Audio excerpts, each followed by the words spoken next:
ายดีพ่อแม่พี่น้องป้องปรายเบิดสุคนเนาะ FC ทางช่องบ่าวแอดภูมิพารวย Official เนาะมื้อนี้แอดภูมิก็สิมาตามแนวทางพี่น้องคือเก่าเนาะสำหรับหวยลาวพัฒนาเนาะครับเนาะของงวดวันที่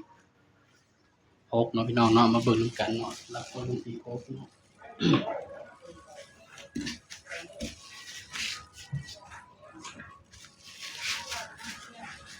งวดวันที่6มีนาคม69เนาะพี่น้องเนาะมาเบิ่งผลมันเนาะนำกันเด้อพี่น้องสำหรับลาวพัฒนาเฮาเนาะข้างบนออกพี่น้องข้างบนออกแบบตัวนี้พี่น้อง926ข้างล่างออก2916ออก26เนาะพี่น้องเสียดายเนาะพี่น้องเนาะโอ้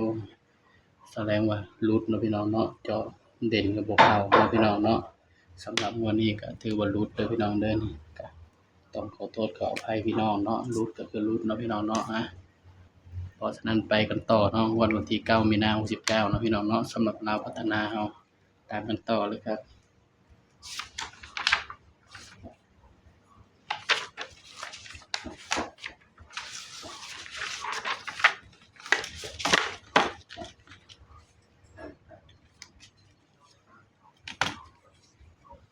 สำหรับงวดวันที่9เด้อพี่น้อง9มีนาคม69เนาะ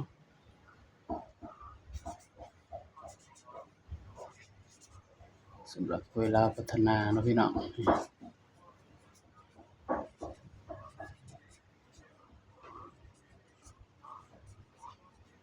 าเบิ่งกันเนาะแอดสิให้ตัวเด่นตัวใดเนาะพี่น้องเนาะ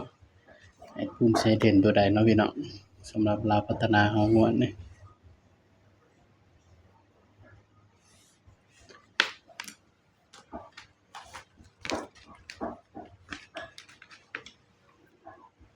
ดอก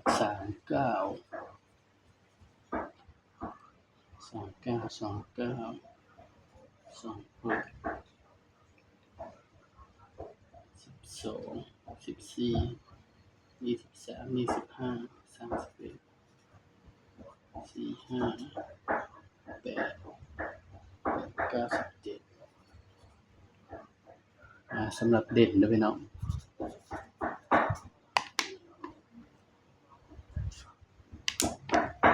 218สำหรับเด่นเนาะเด่น7กับ9เด้อพี่น้องเด้อสำหรับลาวพัฒนาเนาะเด่น7กับ9พี่น้องเด่น7กับ9เด้อพี่น้องเด้อสำหรับลาวพัฒนาเนาะงวดวันที่9เนาะพี่น้องเนาะไปกันมาจับคู่เนาะแอดภูมิเนาะพี่น้องก็สิมีเนาะ72 75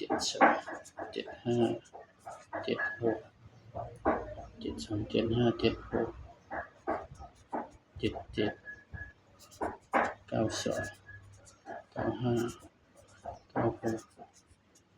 97นี่เด้อพี่น้องสำหรับลาวพัฒนาเนาะงวดวันที่9เนาะพี่น้องเนาะระวังกันเบิ้ลเด้อครับเด้อกันเบิ้ลก็คือ99เนาะพี่น้องสำหรับเด่นเนาะมัก7เด้อพี่น้องระวังมันมาคู่กันเด้อครับเด้อ7997เนาะพี่น้องเนาะสำหรับคลิปนี้เนาะก็ฝากไว้เพียงเท่านี้เนาะพี่น้องเนาะอย่าลืม